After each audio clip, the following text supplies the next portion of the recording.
हाँ रे रामू, हम तो हर दिन नई नई जगह पर जा रहे हैं, लेकिन हमारी साड़ी तो ढंग से बिखे नहीं रही है रे। हाँ वही तो, असल में अब वो ऑनलाइन सब चालू हो गए ना, उसी में सब खरीद रहे हैं। हमारी हाथ से बनी साड़ी कोई लेना ही नहीं चाहता। मशीन से बनाई हुई साड़ी और हमारी हाथों से बनाई हुई चंदेरी साड़ी कभी एक जैसी नहीं हो सकती। जो साड़ी पहचानते हैं वो बस हमसे ही खरीदते हैं। लेकिन अब और वैसे लोग कितने ही हैं। पिछले 3 दिन में एक भी साड़ी नहीं बिकी। आज तो मोहनपुर जा रहा हूं, देखता हूं क्या होता है।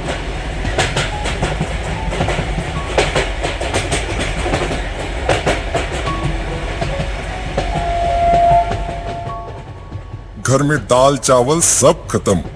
बीवी तो बोली है आज दाल चावल ना लेकर गए तो सबको भूखा रहना होगा। मैं भी तो मोहनपुर के अगले स्टेशन शीतलपुर में जा रहा हूँ, देखते हैं क्या होता है। मेरी भी तेरी तरह ही हालत है, लेकिन वो जो ऊपर वाला है ना, उन्होंने ही पेड़ दिए हैं, वही ठीक बंदोबस्त करेंगे। तू कभी भी आस नहीं छोड़ता जग्गू, ये बात तेरी बहुत अच्छी है। वो बात भूल गया, सांस है तो आस है।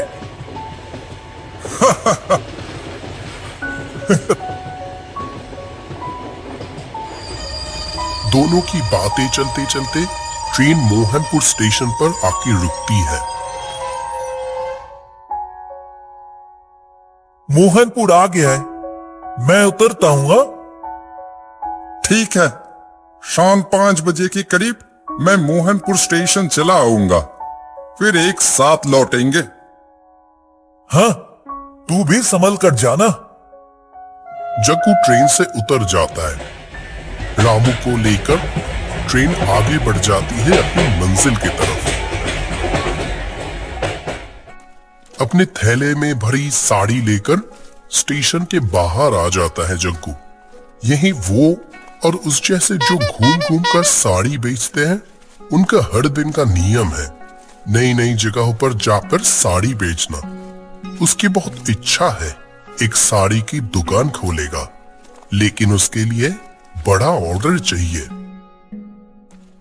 सुबह से कुछ नहीं खाया, बहुत भूख लग रही है।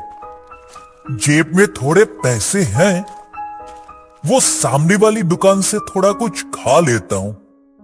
और यहां कहां जाने से कपड़े बिक सकते हैं, वो भी अगर पता चल जाए। जग्गू आगे बढ़ता है दुकान की तरफ। दुकानदार पूरी सब्जी बना रहा था। दुकान में लोग ज्यादा नहीं है, थोड़ी देर बाद शायद लोग होंगे। भैया, एक प्लेट पूरी सब्जी दीजिए ना। हाँ दे रहा हूं, रुको।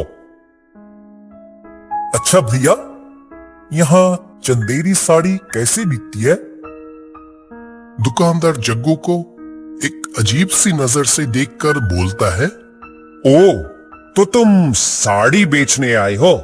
यहाँ वो सब चंदेरी साड़ी नहीं चलती भाई, वापस चले जाओ। दुकानदार की बात सुनते ही जग्गू की सारी आशा पल भर में टूट जाता है। फिर भी जितना हो सके खुद को संभालने की कोशिश करता है। ठीक है, जब आ गया हूं कोशिश करता हूं, अगर कुछ होता है। कोशिश करके भी कुछ होगा नहीं, फिर भी देखोगे जब बोल रहे हो, देखो। जग्गू समझ जाता है यहाँ जितना ज्यादा समय रहेगा उसका मनोबल उतना ही कमजोर होगा। गांव का रास्ता किस तरफ है बता सकते हैं? वो जो रास्ता चला गया है देख रहे हो ना, उधर से थोड़ी देर चलते ही मोहनपुर गांव शुरू हो जाएगा। अच्छा भैया, धन्यवाद। घर लौटते समय मुझे बताते जाना, ठीक है? कितनी साड़ी बिकी? जग्गू बढ़ने लगा गांव के रास्ते। साड़ी ले लो साड़ी, सुंदर सुंदर चंदेड़ी साड़ी। साड़ी ले लो साड़ी। एक दो लोगों ने सुंदर देखा चंदेड़ी जरूर, साड़ी। लेकिन किसी ने खरीदा नहीं। सुबह ढलकर दोपहर, फिर शाम भी ढलने लगी, लेकिन जग्गू की एक भी साड़ी नहीं बिकी। सारा दिन इधर उधर भटकते भटकते जग्गू का शरीर बहुत थक चुका था। एक बरगद की पेड़ के नीचे बैठकर वो मन ही मन बोलने लगा, ये मेरी फूटी किस्मत, पूरा दिन एक भी साड़ी नहीं बिकी। आज क्या मुंह लेकर घर लौटूंगा। बीवी बेटी मेरा इंतजार में बैठे हैं कि पापा पैसे और खाना लेकर आएगा, लेकिन मैं कितना निकम्मा बाप हूं। जग्गू खुद से ही ये सब बोल रहा था, तभी अचानक सामने से कोई बोल उठता है, नदी के उस पार जमींदार घर जाकर देख सकते हो। जग्गू अचानक ये आवाज सुनकर चौंक जाता है। देखता है आधे अंधेरे में खड़ा है एक बुजुर्ग आदमी, पहने है कीमती धोती कुर्ता और हाथ में लाठी। ये गांव का कोई साधारण आदमी नहीं, ये समझने में जग्गू को कोई परेशानी नहीं होती। नदी के उस पार जमींदार घर। वहां जमींदार की बेटी की शादी है। एक बार जाओ, काम हो सकता है। ऐसा क्या? लेकिन क्या? रुक क्यों गए? इतनी अच्छी साड़ी रहते मेरी हाथों से बनाई हुई साड़ी क्या लेंगे? हाथ से बनी साड़ी के अंदर एक अलग ही प्यार होता है।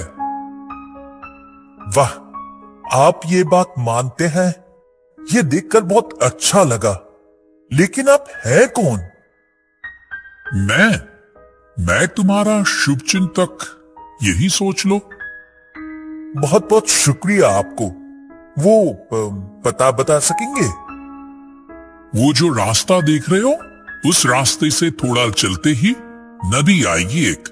नदी के पास ही शमशान, वो पार करते ही जमींदार घर।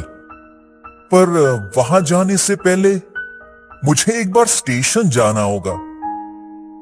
क्यों? मैंने अपने दोस्त से कहा था मैं शाम तक स्टेशन जाऊंगा। अब मुझे नहीं देखे तो इंतजार और चिंता दोनों करेगा, और उसे भी साथ ले जाऊंगा वहां। अभी फिर स्टेशन जाकर वहां से लौट के नदी पार करके जमींदार घर पहुंचते में तो बहुत देर हो जाएगी। और आसमान की तरफ ध्यान दिया है, मौसम ठीक नहीं है। जग्गू आसमान की तरफ देखता है, सच में काले बादल छाए हुए हैं। फिर भी वो स्टेशन जाने का ही सोचा। वो अनजान आदमी कुछ समय जग्गू की तरफ देखकर बोलता है, तुम बहुत अच्छे इंसान हो। तुम्हारे माँ बाप की आशीर्वाद से तुम कभी मुसीबत में नहीं पड़ोगे। जग्गू चला स्टेशन की तरफ। वहां जाकर देखता है रामू स्टेशन पर ही खड़ा है। अरे जग्गू, कैसी बिकी तेरी साड़ी? मेरी तो आज बहुत अच्छी बिकी। मेरी एक भी नहीं बिकी रे, लेकिन एक आखिरी आस है। आखिरी आस मतलब? जग्गू इसके बाद अनजान आदमी की बात बताता है उसको। रामू सब सुनकर बोलता है, धत, कहां का कोई अनजान आदमी उसकी पाक विश्वास कर लिया। वो आदमी ने ऐसे बोला, पता नहीं क्यों बात टाल नहीं सका। एक बार जाकर देखता हूं, अगर यहां भी कुछ नहीं होता तो खाली हाथ ही लौटूंगा। तू भी चलना यार मेरे साथ। नहीं रे, मैं अभी तेरे साथ जा नहीं पाऊंगा। मेरी आज अच्छी कमाई हुई है, इसलिए पैसे भी है अच्छे। दाल चावल सब्जी, और सोच रहा हूं थोड़ी मछली भी खरीद कर ले जाऊंगा। तू जाना चाहता है तो जा। जग्गू को अपनी दोस्त की बात सुनकर बहुत हैरानी हुई। ये क्या उसका दोस्त रामू है? जैसे ही पैसे मिले तो अपनी चिंता करने लगा। दोस्त और उसके परिवार के बाकी लोग क्या खाएंगे एक बार भी नहीं सोचा।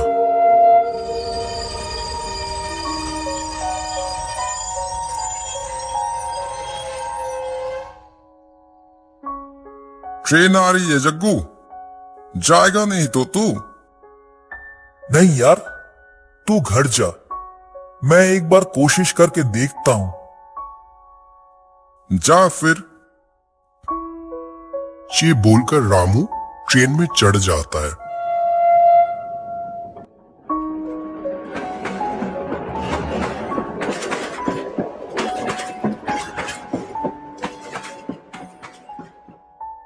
क्या दोस्त रुका नहीं ना?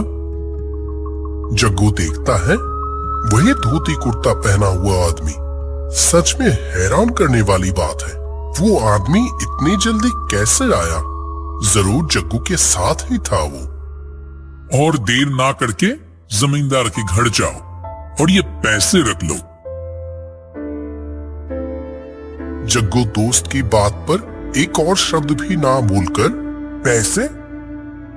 नदी पार करने में पैसे लगेंगे तो, और तुमने तो कहा तुम्हारी आज एक भी साड़ी नहीं बिकी। लेकिन आप मुझे इतने सारे पैसे क्यों? जग्गू को पैसे देकर वो आदमी जैसे पल भर में कहीं गायब हो गया।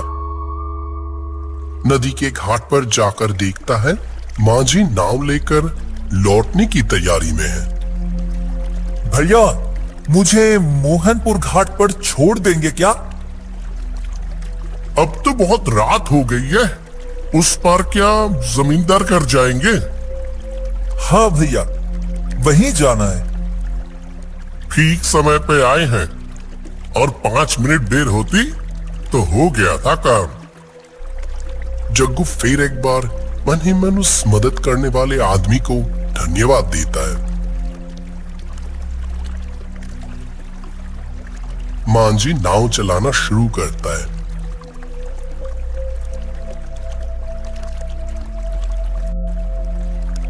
जमींदार घर में शादी है ना? हाँ, कुछ दिन में ही शादी है। जोरों शोरों से तैयारी हो रही है, पूरा गांव का बुलावा है। हाँ, तुम क्या शादी के किसी काम के लिए जा रहे हो? जग्गू जो साड़ी लेकर जा रहा है वो बताता है। हाँ हाँ, जाओ, जरूर जाओ, काम हो सकता है।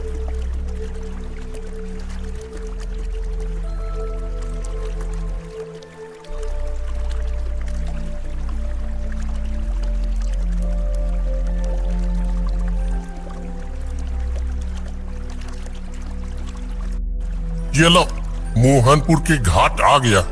वो शमशान पार करते ही जमींदार घर आ जाएगा। लेकिन एक बात, जग्गू मांझी को पैसे देकर पूछता है, क्या जी? वो शमशान इलाका अच्छा नहीं है, कहीं रुकना मत। जितनी जल्दी हो सके शमशान पार कर जाना। अच्छा ठीक है। जग्गू जैसे ही शमशान के बीचों बीच पहुंचता है, ठीक तभी मूसलाधार बारिश शुरू हो जाती है। उफ, ये बारिश अभी शुरू होनी थी। साड़ी अगर बारिश में भीग गई तो दिक्कत हो जाएगी। जग्गू देखता है कुछ दूर ही टीन की छत वाले एक बैठने की जगह। लगता है शमशान यात्री आके थोड़ा विश्राम कर सकता है, इसीलिए जग्गू जल्दी से जाकर घुस जाता है वहां। बारिश के साथ तेज हवा चलने से थका हुआ जग्गू की आंख लग गई। कुछ समय बाद अचानक ठंडी सांस और बहुत ठंडा हाथ उसके कंधे पर पड़ता है। कौन है? ये बोलकर पीछे मुड़कर देखता है अंधेरे में कोई खड़ा है, चेहरा दिखाई नहीं दे रहा। लेकिन हाथ की तरफ नजर पड़ते ही कांप उठता है वो। ये तो एक कंकाल का हाथ है। ठीक उसी समय बिजली चमकती है और उसी समय देखता है एक भयानक काला चेहरा जग्गू को देखकर हंस रहा है। जग्गू और एक पल भी समय बर्बाद ना करके भागना शुरू करता है। थोड़ा और आगे शमशान खत्म, रुकना नहीं है। और थोड़ा दौड़कर बिल्कुल शमशान के बाहर जाकर रुकता है वो।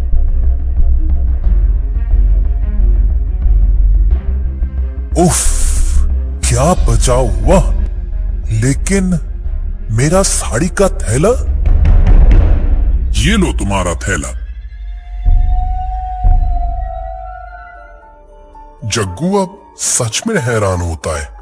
जब भी वो कहीं मुसीबत में होता है तभी ये आ रहे हैं। वो थी मोहनपुर गांव का आदमी सुरेश की आत्मा। सालों पहले इसी शमशान में गले में रस्सी डालकर मर गया था।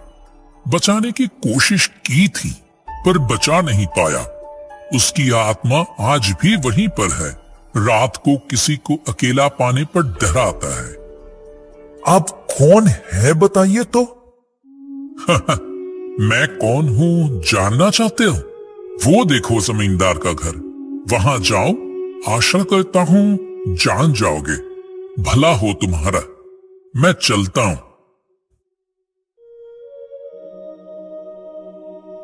वो आदमी शमशान की तरफ चले जाते हैं।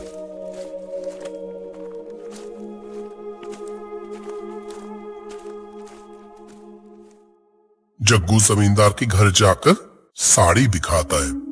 जमींदार मुरारी जी साड़ी देखकर बोलता है, बहुत बढ़िया साड़ी।